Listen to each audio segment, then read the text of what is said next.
La meilleure façon de prédire l'avenir est de le créer, disait Peter Drucker.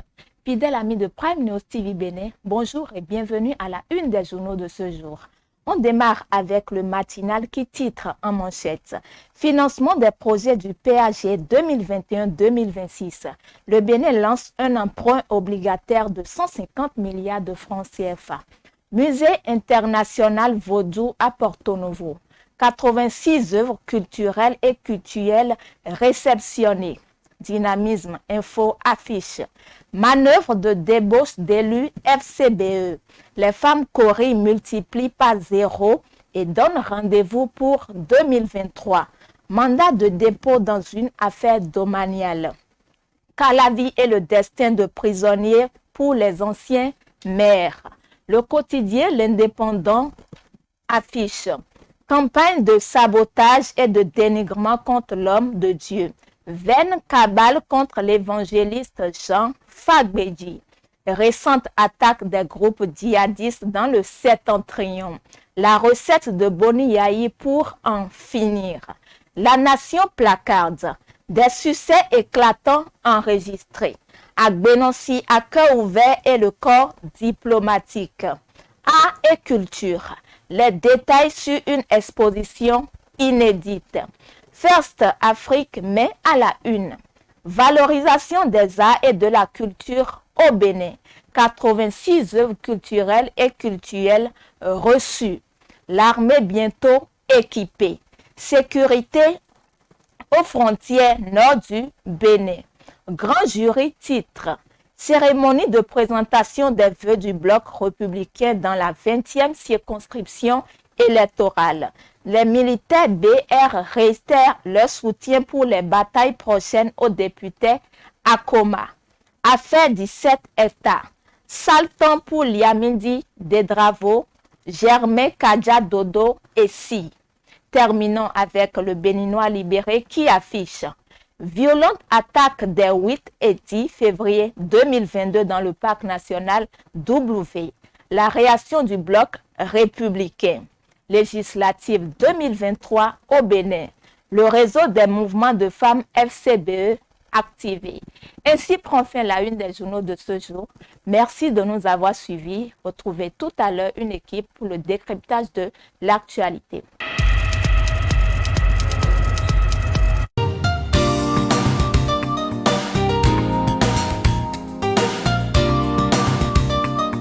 Eh bien, Edith Zonoga, merci de nous avoir cédé le plateau ce matin. Mesdames, Messieurs, chers amis téléspectateurs de Prime News TV Bénin, merci de prendre une fois encore le rendez-vous pour le décryptage du jour. Aujourd'hui, 14 février 2022, il est bien de vous souhaiter bonne fête de Saint-Valentin. Et ce matin, pour analyser les sujets d'actualité, nous recevons pour vous Apollinaire Afferoué. Je rappelle qu'il est officier de justice, acteur de la société civile, secrétaire général de l'Union nationale des syndicats des travailleurs du Bénin. Apollinaire, bonjour. Bonjour, monsieur Cassius. Eh bien, attaque violente dans le parc national W au Bénin. Le gouvernement a pris de nouvelles mesures et vous-même, acteur de la société civile, vous avez certainement des propositions ou quelques analyses à faire dans ce sens. Alors, merci, monsieur Cassius, et merci à vous pour l'occasion que vous nous offrez de nous prononcer par rapport aux questions d'actualité.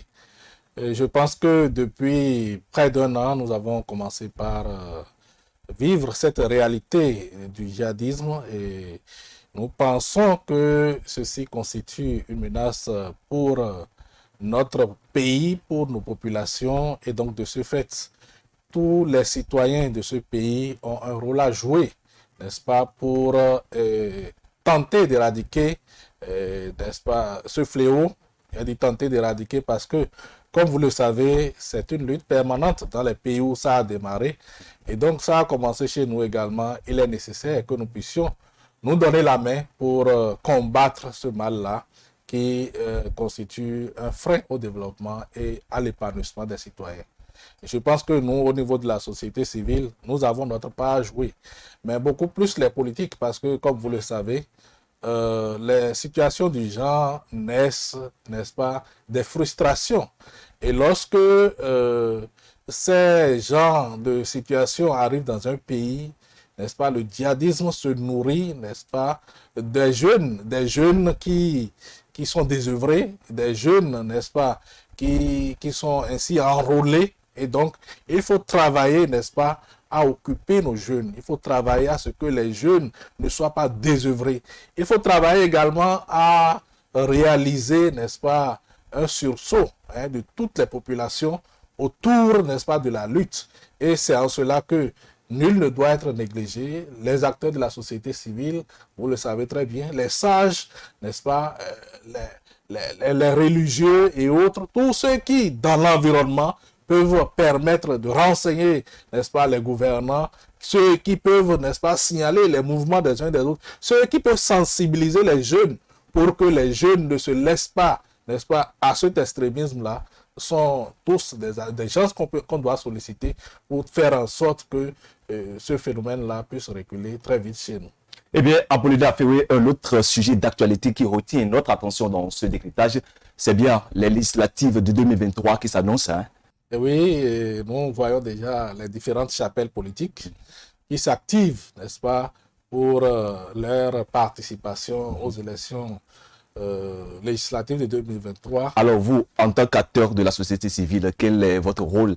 Qu'est-ce que vous devez faire? Alors, nous, en tant qu'acteurs de la société civile, nous avons à faire en sorte que la population puisse prendre conscience de ce que c'est que ces élections, des enjeux de ces élections, de faire le choix utile en son temps, mais de travailler à ce que également ces élections-là soient une élection ouverte, parce que vous le savez, depuis quelques années, nous avons commencé par déplorer dans notre pays le fait que le jeu n'est plus tellement ouvert à tout le monde, où certains acteurs politiques ou certains partis politiques estiment, n'est-ce pas, qu'il y a de l'exclusion et autres.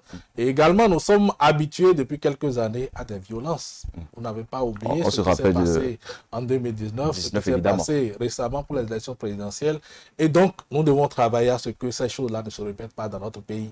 Que l'habitude que nous avons, n'est-ce pas, de faire des élections, des occasions de fêtes, que nous puissions renouer avec cette habitude-là et que chacun aille librement voter pour le candidat de son choix, pour la liste de son choix.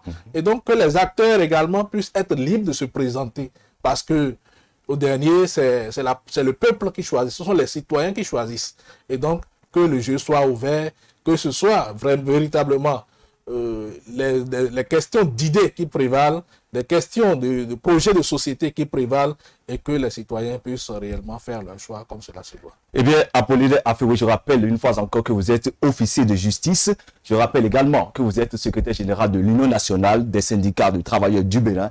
Alors, ça va peut-être vous surprendre, mais permettez-moi, parce qu'il est dit, sinon puisqu'il est dit que la parole n'est belle que dans la bouche du palorier et que vous êtes présent sur ce plateau de Prime News TV Bénin, il me plaît bien de vous souffler que nous sommes déjà informés à notre niveau que l'UNSTB est en train de se préparer pour aller en meeting. Et ça nous surprend énormément parce que quand on sait que depuis l'arrivée de l'actuel gouvernement, je veux parler du gouvernement de la rupture, ce gouvernement travaille de façon à satisfaire les travailleurs et on entend que vous vous préparez pour aller en meeting. Qu'est-ce qui pourrait justifier? Quelles sont vos motivations?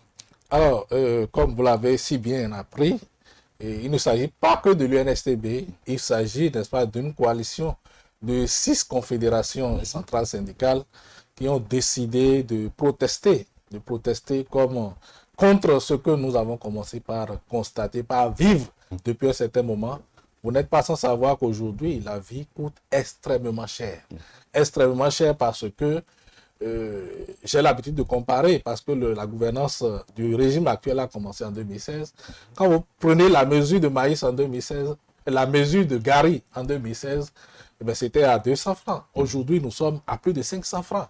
Quand vous prenez le coût, n'est-ce pas, de l'électricité, de l'eau, tout récemment du carburant, mais vous constatez que tous les prix grimpent et grimpent de manière exagérée.